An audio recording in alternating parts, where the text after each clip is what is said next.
बेबीलाई पढ भन त्यसको कान समाएर पढ भन त छोरो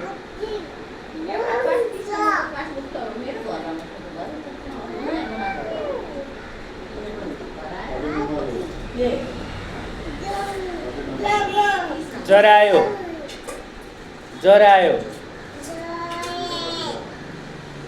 बेबीलाई डाँफे देखाइदेऊ त छोरो त्यो होइन अर्को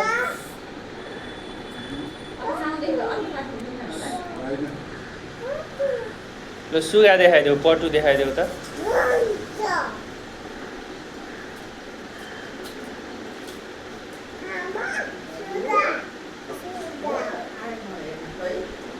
सुगाले के भन मुख दुईटा गोपी कृष्ण भन बाबु भन गोपी कृष्ण पटु भनेर क्या भन्छ त छोरो